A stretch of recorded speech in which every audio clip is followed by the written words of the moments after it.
Namo Buddhaya, salam sejahtera, penuh damai dan bahagia. Pemirsa Dhamma TV dimanapun Anda berada pada malam hari ini.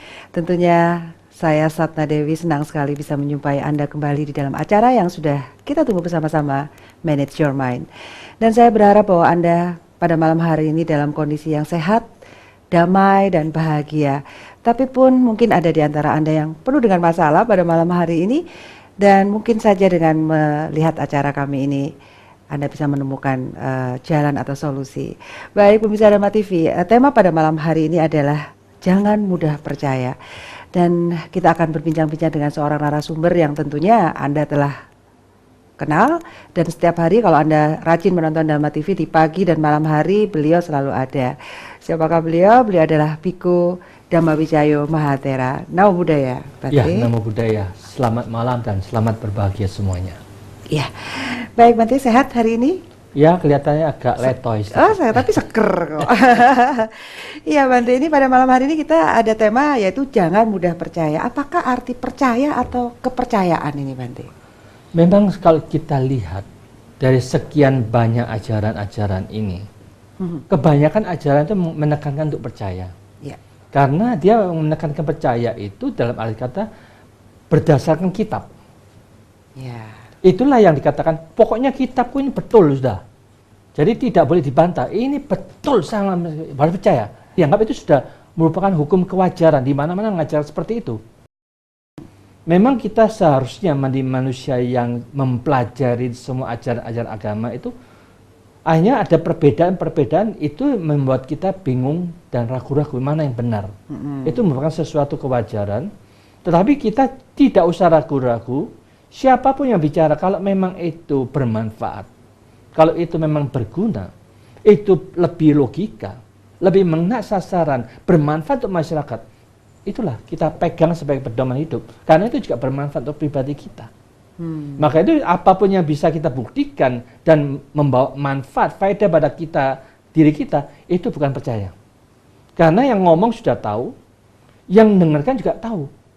Jadi semuanya tahu, sama-sama tahu, jadi itu bukan kepercayaan lagi. Dia yakin ini benar. Kebenaran ya. Ini benar yang universal. Jadi bukan jari ini kitab. Jadi yang menjadi acuan harusnya apa dong Bante? Untuk itu, untuk jadi acuan atau jadi pegangan agar kita biasa yakin dengan yang ada. Nah, sekarang kalau kita begitu, kita harus memahami segala sesuatu itu diciptakan oleh kebiasaan demi kebiasaan, permulaan dari pola pikir kita dulu. Maka itu pola pikir ini merupakan menciptakan kondisi pikiran-pikiran ini sesuatu yang penting, yang harus kita ciptakan terus. Kalau pikiran positif, tingkah laku, ucapan kita jadi positif. Kalau kita dibiasakan dengan pikiran-pikiran negatif, percaya tidak percaya, tetap ucapan tingkah laku juga negatif. Maka kebiasaan pola pikir itu menentukan tingkah laku mereka. Jadi itu yang nyata. Kalau kita tiap hari diisi yang negatif, akhirnya kita pasti negatif juga. Jadi itu tidak bisa dibantah, itu merupakan hukum alami. Ya. Semua itu sesuai dengan program yang dimasukkan melalui luar, masuk ke dalam diri kita. Maka dengan demikian kita orang yang bijaksana, mulai saat ini harus punya ketegasan, apapun yang negatif, apapun yang tidak baik, jangan sampai masuk melalui keenam indera kita, dan kita jangan sampai membiasakan pilih pikiran negatif itu langsung kita ucapkan, langsung kita lakukan. Karena kebiasaan-kebiasaan ini akan membuat penderitaan, orang lain juga menderita, kita sendiri juga menderita. Karena kita sudah terprogram pikiran negatif. Kita juga berusaha memprogram orang lain ke arah negatif juga. Sama-sama negatifnya jadi banyak penjahatnya, negatif di mana-mana. Maka dari itu, sekarang ini kita sudah memahami demikian, kita menjadi orang yang dewasa bisa memilih. Siapapun yang bicara kalau itu negatif, kita harus berani tutup, menolak, jangan diterima. Tetapi siapapun yang bicara itu positif, ayolah kita bersama-sama untuk menerima, karena positif itu akan membentuk kebiasaan cara berpikir yang positif, membentuk tingkah laku positif, ucapan positif, lingkungan kita jadi semuanya akan jadi positif. Tetapi siapapun juga yang negatif, tidak pernah akan membentuk masyarakat jadi positif, itu tidak akan terjadi. Maka dari itu kebiasaan-kebiasaan itu penting harus kita bangkitkan. Sebagai contohnya gampang lah, kalau kita kebiasaan males-malesan, masyarakat kita males, hancurlah negara kita. Karena dia tidak mau kerja, tidak mau usaha, tidak mau memikirkan, wes pokoknya ngene ae, mangan turu ae. Akhirnya hancurlah. Karena semuanya masyarakat yang malas. Kebiasaan malasnya itu yang perlu dirubah. Jadi kebiasaan ini harus bagaimana membiasakan untuk memiliki satu cita-cita yang tinggi. Siapapun juga kalau kita mempelajari sejarah orang-orang pintar itu, ternyata presiden di Amerika, siapapun juga, dia punya rencana, program, aku nanti mau jadi presiden. Semenjak dia, waktu sejak SMP, SMA, itu yang dia sediakan menambah ilmu terus. Sering membaca ilmu sampai malam hari. Jadi dia tidak mau dugem-dugeman begitu, berfoya-foya, main apapun juga yang kebiasaan orang umum jalankan. Karena dia mau jadi seorang pimpinan negara presiden, dia harus menunjukkan bahwa dia lain dari yang lain. Membiasakan untuk menambah ilmu, mempelajarin, sehingga kebiasaan ini menciptakan kondisi dia jadi presiden akhirnya. Kalau kebiasaan semenjak kecil jelek, semenjak muda-mudi sudah jelek. Ya namanya kalau di sana itu istilahnya pergaulan bebas itu luar biasa. Jadi dia tidak mau ngikutin. Mabuk-mabuan tidak mau ngikutin, obat-obatan tidak mau ngikutin. Karena itu negatif, dia katakan negatif, tetap negatif, tidak ada kompromi lagi. Harus tegas. Jadi dia mempelajarin apa yang negatif, kita juga pelajarin yang negatif apa jangan diikutin. Jadi kita mengikuti yang positif, kita akan membentuk kebiasaan yang positif, itu akan merupakan satu keyakinan, bukan percaya lagi. Ya. Bahwa semua tergantung keyakinan kita. Kalau memang segala sesuatu ditentukan pola pikir kita, kita yakin. Manage your mind itu sangat penting. Ini loh yang baik gitu. Ya dah. Ya, lebih bagus betul. Begitu. Iya Bante. Tapi bagaimana dengan tradisi yang telah dihormati dari generasi ke generasi? Ya, kalau tradisi semenjak zaman Sang Buddha juga dikatakan tradisi-tradisi itu kalau memang itu sesuatu tradisi masih berguna, masih membawa manfaat, masih membawa faedah, bolehlah kita pakai. Tetapi tradisi-tradisi yang sudah turun-temurun, tetapi kelihatannya tidak membawa manfaat apapun juga, tidak memotivasi apapun juga, ya sebaiknya kita tinggalkanlah. Karena ada sesuatu yang positif kita ambil, yang kurang positif ya kita tinggalkan. Ya. Selama ini lingkungan juga sangat berpengaruh dan biasanya jika seseorang tidak mengikuti lingkungan di sekitarnya, maka akan dikucilkan. Nah, ini bagaimana menyikapinya? Jangan jawab dulu ya Bante. Baik pemirsa Dharma TV, tentunya jangan kemana-mana karena kita akan ketemu lagi setelah yang satu ini.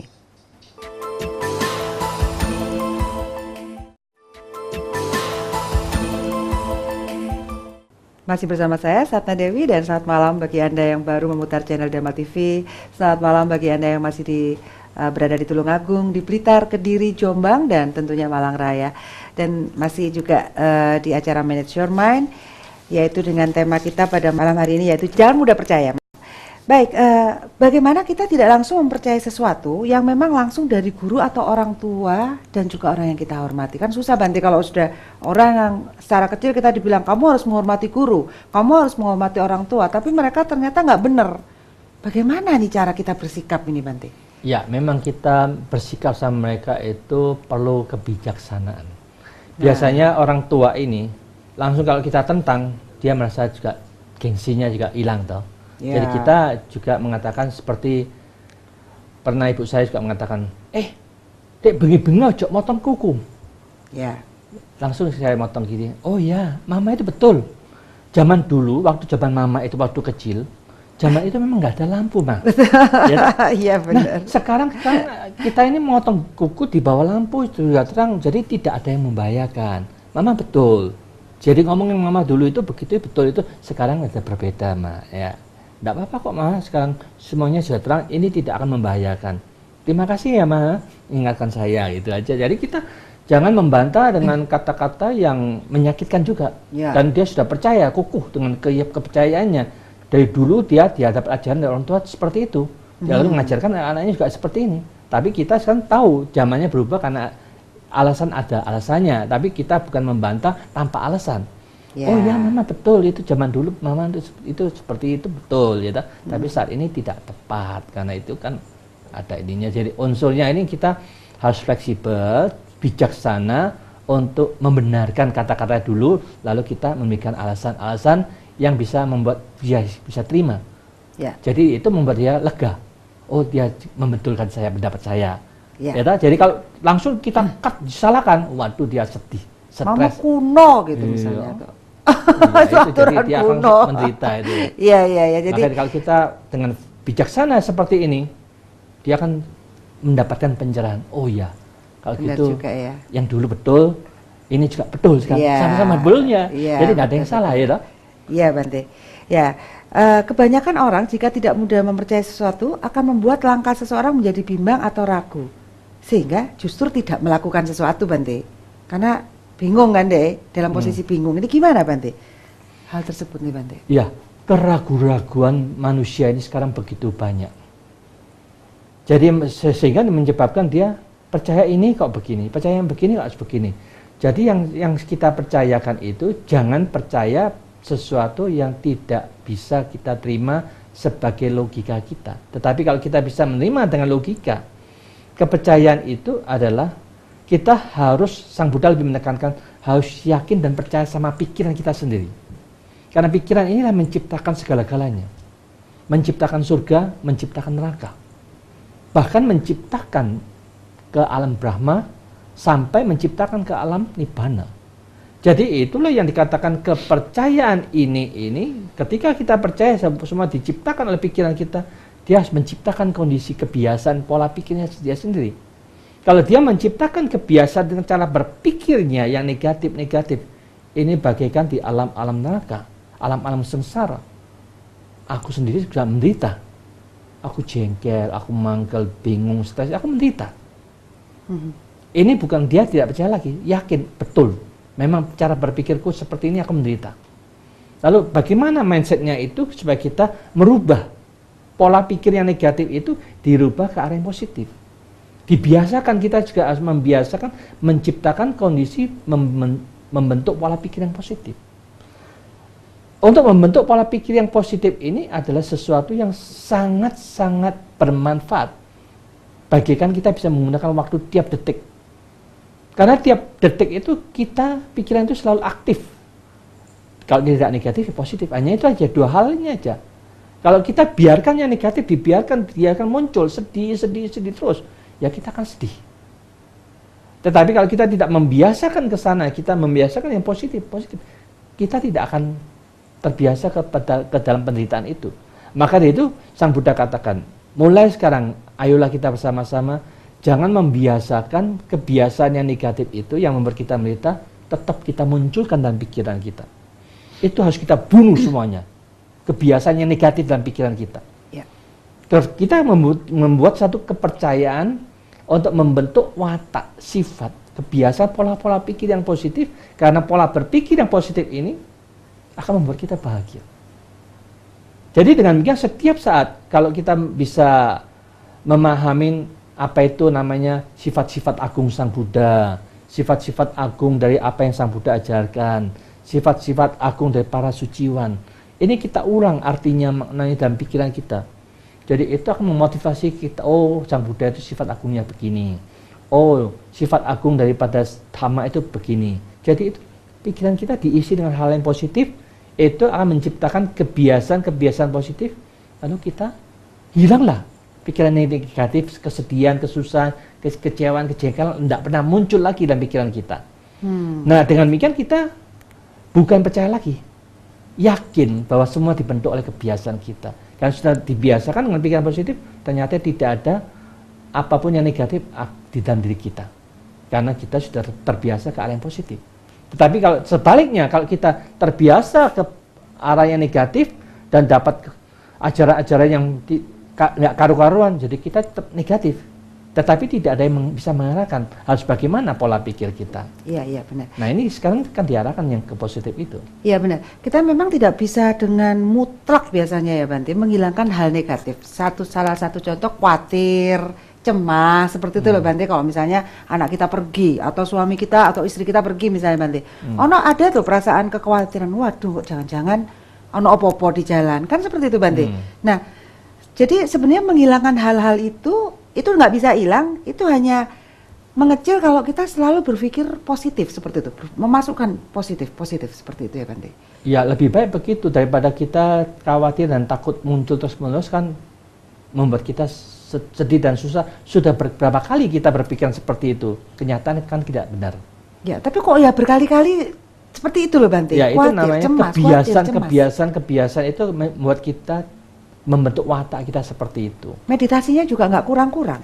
Kok bisa ya Bante? Ya itu, maka dari itu kita mulai sekarang ini setiap saat itu harus berpikir, memang cinta kasih itu harus dipancarkan dengan kebijaksanaan, dibarengin. Kalau cinta kasih ini tidak ada kebijaksanaan, ini kekhawatiran dan kecemasan akan muncul. Tetapi kebijaksanaan ini muncul dengan mengatakan semua orang punya karmanya sendiri, ditentukan oleh karma sendiri, diciptakan oleh karmanya sendiri. Mereka punya warisan karmanya sendiri. Apapun yang terjadi itu karena karmanya. Ya kita yakin sekali bahwa dia akan punya karma yang baik. Ya lepaskan aja sudah. Kita pikir begitu, lepaskanlah apa adanya. Kita bukan penentu karmanya untuk mereka. Ya. Tiap-tiap individu punya karmanya, punya bibitnya sendiri. Jadi dengan memahami seperti ini, kita sering merenungkan kama saka, kama dayada, kama yoni itu, mereka lahirkan karmanya, didukung karmanya, berbuahkan karmanya, mewarisi karmanya sendiri. Dengan demikian, siapapun juga bukan penentu. Yang menentukan dia pribadi yang menentukan. Jadi kan kita juga tidak bisa apa-apa. Jadi sekian banyak orang yang selalu berpikir negatif ternyata tidak pernah terjadi. Tetapi kalau dia berpikir positif, ya dengan demikian ya situ juga akhirnya juga pulang akhirnya lebih baik positifnya daripada negatifnya.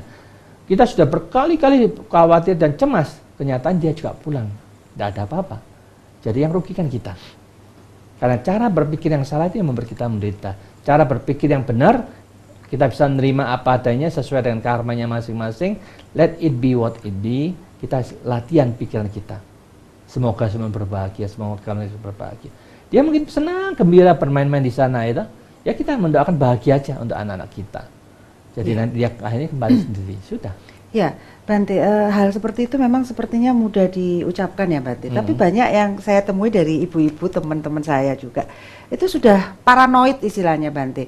Dalam artian tuh gini, anak-anak tuh diinikan dengan nilai yang harus sekian. Pulang sekolah masih harus les lah, harus ini. Jadi gimana ya, anak itu juga nggak bisa bebas gitu loh Bante. Karena orang tuanya sendiri juga tidak memahami hal-hal seperti itu Bante. Bagaimana kalau dalam urusan pelajaran misalnya Bante? Seberapa ininya sih kita harus memaksakan anak-anak ini Bante? Memang serba repot ya. Zaman sekarang ini kan kelihatannya katanya sih di sekolahnya sudah tertata, bagus, full. Sangat full ya. Lalu mereka ada yang lemah ini, banyak yang kurang ketidakmampuan mereka itu. Harus les lagi, les ini, les macam-macam. Jadi dengan demikian ya otomatis waktunya tersita ke sana. Tapi kalau memang mereka sambil belajar, sambil memahami untuk relaksasi, untuk bersama-sama di rumah, masing-masing meditasi. Jadi tiap-tiap orang itu melatih. Bukan berarti anak yang tetap belajar, orang tua tidak usah belajar, salah. Kita selama hidup sampai dari kecil jadi kakek nenek, terus belajar. Belajar apa? Belajar mengerti dan memahami bagaimana menata ulang, memanage pola pikir kita.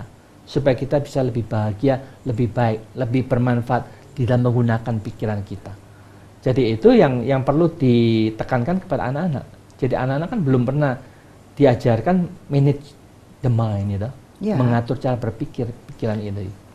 Itu penting, itu perlu ditata ulang oleh mereka. Mereka sudah dipenuhi dengan segala macam yang untuk mengisi logika kan sebenarnya ya, segala mata pelajaran yang memenuhi ini semua gitu loh. Baik Bante, kita akan lanjutkan pembicaraan. Baik pemirsa, jangan kemana-mana karena kita akan ketemu lagi setelah satu ini.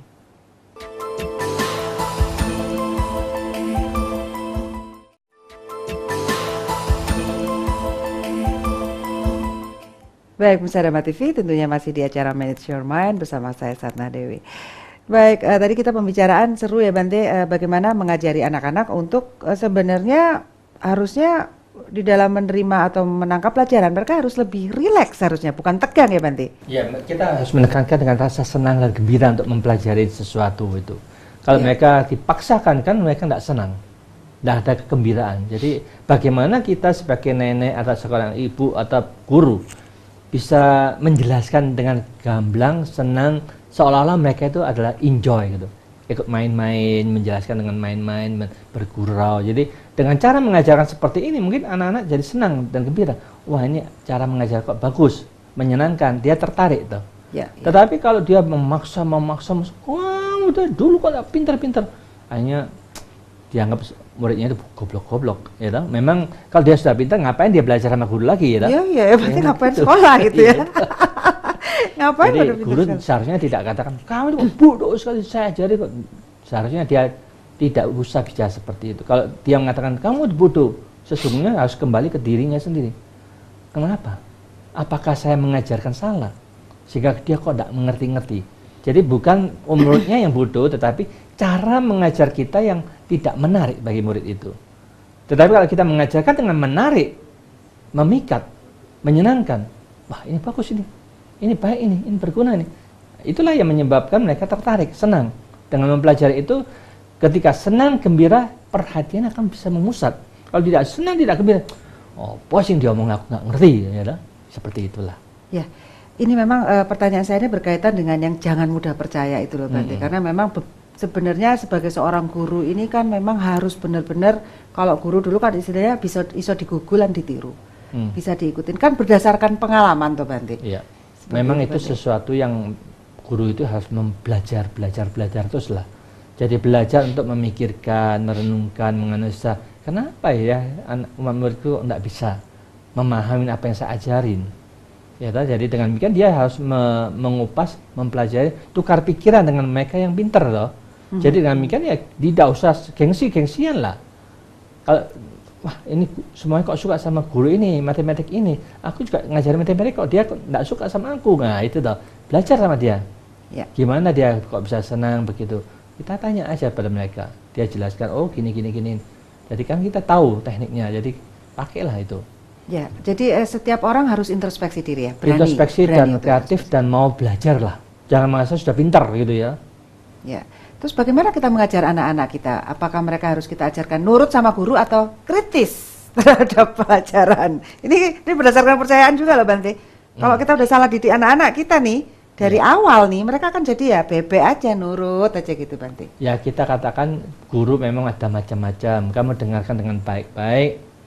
Ketika kita masa ada tidak cocok, ya kamu nanti ngomong sama mama akan sampaikan ibu guru atau pak guru, supaya pak guru mengerti apa yang tidak kamu senangin, jangan kamu langsung Ada sekarang banyak langsung ya Bante. Jadi kalau mereka diajak langsung itu debat langsung, gurunya kan juga gengsi akhirnya kita dimusuhin anaknya itu. Tapi gengsi itu perlu nggak sih Bante? Ya sesungguhnya kalau memang anak-anak ini protes-protes, kalau memang logika ya seharusnya guru itu juga introspeksi lah. Ya, ternyata sekarang anak-anak berani memprotes ya. Memprotes berarti kita ada kesalahan apa dalam cara mengajarnya. Sehingga itu kita tidak perlu lagi bergengsi, kita harus berterima kasih kalau ada anak yang berani memprotes kita. Kita introspeksi ada apa yang salah dalam cara mengajar kita kok dia berani seperti itu ya. Kalau dia tidak ada alasan ya tidak mungkin sampai melakukan seperti itu. Dia pasti ada alasannya. Ya, untuk urusan anak-anak mungkin kita bisa sudah dapat solusi Bante. Sekarang lagi marak adalah dipasangnya baliho-baliho untuk pemilihan wali kota tertentu yang kita juga tidak pernah kenal siapa dia gitu kan Bante. Ya. Bagaimana mempercayai seseorang? Apakah bisa dilihat dari bakmianya, apa wajahnya gitu Bante? Untuk bisa memilih? Gimana Bante? Ya itu kan seharusnya mereka itu harus melakukan sesuatu apa yang pernah mereka lakukan untuk masyarakat. Wali kota itu harus memunculkan data-datanya, profil-profilnya masing-masing itu ya. Kalau masing-masing tidak ada pernah memunculkan profilnya ya kita memilih sesuatu yang belum kita ketahui ngapain ya pusing-pusing gitu. Itu yang menyebabkan banyak orang yang ya istilahnya tidak ikut milih. Karena dia aku pilih untuk apa dia? Aku nggak Golput tahu ya, Bante, apa-apa, ya? lebih baik golput aja. Maka itu sekarang mereka kalau memang meminta masyarakat itu memilih, mereka masing-masing itu harus menunjukkan profilnya terlebih dahulu. Apa yang sudah mereka kerjakan di lingkungan mereka, apa yang mereka kerjakan untuk sosial mereka, apa yang mereka abdikan untuk ilmunya mereka. Kalau mereka sudah sering mengabdikan, dengan sendirinya orang lain akan menghargai. Oh, ternyata ini memang seperti itu seorang pimpinan. Kan dulu pernah juga katakan, kalau di Thailand itu, mengapa raja itu dihargai oleh masyarakat? Karena raja ini kan sudah turun ke bawah terus. Ada banjir, dia ke sana bawa makanan, bawa selimut, bawa ini macam-macam untuk masyarakat yang bawa 2 truk. Gitu. Ada musibah kebakaran, raja juga datang ke sana, gempa bumi ke sana, ada tsunami ke sana. Jadi keturunnya raja dan ratu, anak-anaknya semuanya ini dibagi tugas ke sini ke sana gitu. Jadi terus turbah. Jadi dengan mungkin beritanya itu dilihatkan segi positifnya dari pimpinan-pimpinan mereka. Sekarang kalau pimpinan-pimpinan kita sekarang ini nggak ada yang turba, ya, mereka hanya maunya ke atasan terus, yang bawah nggak mau diperhatikan. Kapan masyarakat akan memperhatikan, menghormati mereka? Maka kapan mereka mau nyoblos untuk mereka? Jika tidak mungkin, maka satu-satunya jalan, siapapun juga yang mau jadi pimpinan kota manapun juga, sebaiknya mereka berani untuk turun ke bawah terus. Jadi sebelum mereka untuk memajukan, harus turun ke bawah. Bukan turun ke bawah yang nempelin foto-foto di mana-mana, fotonya dia. Iya, kayak skala artis. Bante. Nah, itu kan dia kurang berani untuk ke bawah, tapi hanya nempel fotonya lebih banyak. Iya, Bante. Dan pentingnya media juga untuk meliput Ya, kegiatan-kegiatan seperti itu ya, Bante. Memang harus begitulah, harus ada kerjasama interaktif, sehingga menunjukkan bahwa sekarang TV kita itu ada segi positifnya yang selalu muncul loh ya, yang dilakukan oleh bakal calon wali kota, bakal calon bupatinya. Nah, dengan demikian kan mereka kan bermanfaat untuk masyarakat, menunjukkan hasil kerjanya yang nyata. Ketika wali kota yang sudah terpilih tidak pernah ditunjukkan apa saja yang pernah dikerjakan. Ya. Jadi itu profil-profil yang pernah dikerjakan itu sebaiknya pemerintah juga harus berani untuk memunculkan di TV. Ya. Supaya ini akan dilihat, opo sih sing kon kerjanya jadi wali kota, opo sih kon jadi bupati. Jadi masing-masing mengeluarkan hasil kerjanya masing-masing, tiap-tiap departemen keuangan, departemen ini, departemen macam-macam, semuanya begitu. Masyarakat akan tahu, oh ternyata sekarang sudah berubah besar, mereka sudah mengerjakan hal-hal yang positif di banyak bidang, bukan hanya sekedar ngomong, sudah terlihat gitu loh. Ya, itu pentingnya dari kerjasama dengan media ya, Bante, di dalam kegiatan-kegiatannya di itu ya. Jadi memang tidak boleh mudah percaya. Ya, supaya mereka itu kan ketok moto toh, dikerjakan, bukan cuma ngomongin tok. Ya. Gitu. Bante, apa yang harus kita lakukan setelah melakukan penelitian dan analisa bahwa sesuatu itu memang kita harus yakini? Kan dianalisa dulu, ada prosesnya kan, Bante. Dari percaya menjadi yakin. Itu apa yang harus kita lakukan setelah melakukan penelitian, penganalisaan ini, Bante? Iya, memang dari salah satu penelitian dan pemeriksaan itu, ternyata ini kan belajar untuk mengerti akan hidup dan kehidupan. Karena Sang Buddha kan menekankan itu. Kita diminta belajar memahami bagaimana kita menggunakan mata. Apapun yang kita lihat, pasti akan mendapat reaksi dalam pikiran kita pribadi. Positif atau negatif. Kalau kita ngikutin yang positif, akibatnya ini. Kalau kita ngikutin negatif, akibatnya ini.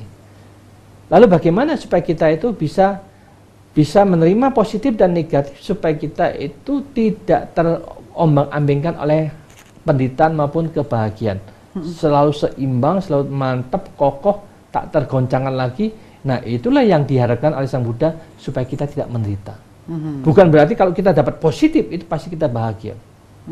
Bukan. Jadi masih apapun yang positif yang telah kita dapatkan, ternyata ya kita masih kurang membahagiakan. Jadi yang Sang Buddha katakan, pikiran yang tak tergoncangkan oleh sifat-sifat keduniawian apapun juga, disitulah yang harus kita percaya. merupakan latihan yang harus kita peroleh bersama. Ada di dalam batin kita masing-masing, bukan di luar, bukan di kitab suci, tetapi di mindset, pola pikir kita. Mampukah kita melatih sedemikian rupa sehingga batin kita tak tergoncang lagi oleh suka, duka, cinta, benci, pujian, celaan, untung dan rugi. Itu sudah dianggap biasa, alami apa adanya, tapi batin hening, tenang, damai dan bahagia terus. Ya, itu berarti kita sudah melampaui dualisme. Itu sudah melebihi sifat-sifat kebiasaan umum yang sulit didapatkan tapi bisa kita peroleh. Ya, ya. Bante, waktunya sudah sampai di penghujung acara. Bante mungkin bisa memberikan kesimpulan yang singkat saja, Bante. Para pemirsa Dhamma TV yang berbahagia, keyakinan itu sangat penting. Harus kita bangkitkan dalam pikiran. Karena pikiran membutuhkan kebijaksanaan. Di dalam kebijaksanaan itu kita menganalisa dan menyelidiki dalam pikiran kita. Bagaimana tekniknya supaya kita bisa mendapatkan tenang dan damai setiap saat. Di sini ternyata kita membutuhkan eling dan waspada setiap saat. Eling dan waspada, mengingat apapun yang membuat kita menderita, langsung kita buang dan singkirkan. Dengan demikian, ketenangan dan kedamaian akan kita terjaga dengan sebaik-baiknya. Keheningan dan kemurnian akan kita peroleh dengan sebagus-bagusnya.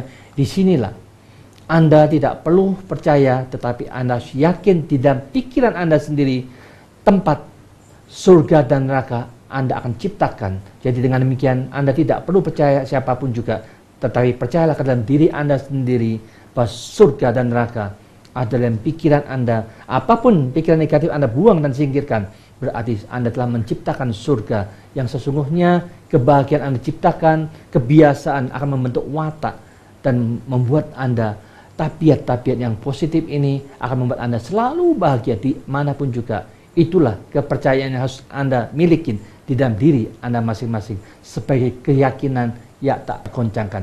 Semoga bisa dipraktekkan dan Anda mendapatkan inti yang terpenting dalam kepercayaan dan keyakinan ini. Ya, terima kasih Bante. Ya. Baik pemirsa Dhamma TV, jangan mudah percaya karena kita adalah makhluk-makhluk cerdas dan tentunya bisa berpikir untuk menjadi lebih baik. Kita akan arungi hidup ini sendiri dan tentunya kita bertanggung jawab terhadap diri kita sendiri.